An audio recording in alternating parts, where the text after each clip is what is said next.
ఆ యాటిట్యూడ్ కానీ dialogue delivery కానీ యాక్టింగ్ మూమెంట్ అంతా లేదు మనకి ఓన్లీ ఒక సైన్స్ సబ్జెక్ట్ మీద వెళ్ళిపోయింది. బాగా అనిపించింది అంటే చాలా రోజుల తర్వాత ఒక కొత్తదనంగా చూపించారు. ఓవరాల్గా అయితే సినిమా నాకు బాగా నచ్చింది అన్న. కాకపోతే ఫస్ట్ హాఫ్ కొద్దిగా అక్కడ స్లో అనిపించింది కానీ సినిమా మొత్తం ఓవరాల్గా అయితే బాగుంది, నీట్గా ఉంది.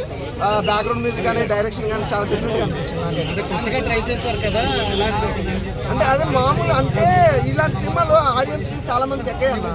మన వాళ్ళకి ఎట్లా ఉండాలంటే ఏమంటారు క్లాస్ మాస్ ఆడియన్స్కి ఎట్లా ఉండాలంటే దుమ్ము లేపాలి, కానీ అలా లేదు కాబట్టి అందరికి నచ్చకపోవచ్చు. కానీ సినిమా అయితే నాకైతే బాగా అనిపించింది, ఎందుకంటే కొత్తగా ఉంది అంతే. ఇంకా కొత్తదనం గురించి చూడొచ్చు సినిమా, కానీ ఇంకా ఓవరాల్గా అయితే నార్మల్గానే ఉంది. హీరోయిన్ ఇంపార్టెన్స్ ఎంత?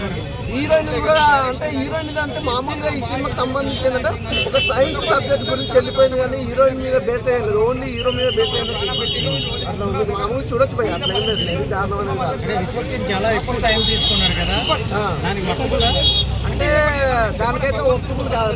ఎందుకంటే మన అందరం కోరుకునేది విశ్వసేన్ నుంచి యాటిట్యూడ్, తన డైలాగ్ డెలివరీ, డాన్స్ కానీ హీరోయిన్ మధ్యలో ఉన్న కెమిస్ట్రీ కానీ బాగుంటుంది అంతా. కానీ ఇందులో అలాంటిది లేకపోవడం వల్ల చాలా మంది ఏంటంటే విశ్వసేన్ ఆ రేంజ్లో చూసి ఇలా చూడాలంటే చూడలేకపోతారు. అంటే అంతకు మించేయలేదు. కానీ సినిమా అయితే ఓకే మంచిగా రేటింగ్ అనేది ఎందుకంటే సినిమా బాగుంది. బ్యాక్గ్రౌండ్ మ్యూజిక్ బాగుంది, బ్యాక్గ్రౌండ్ మ్యూజిక్ కానీ ఆర్ఆర్ కానీ భలే లేపారు. ఆ వీడియో ఎఫెక్ట్స్ కానీ అవన్నీ ఎఫెక్ట్స్ బాగున్నాయి. క్లైమాక్స్ లో పులితోటి అది బాగుంది, కాంబినేషన్.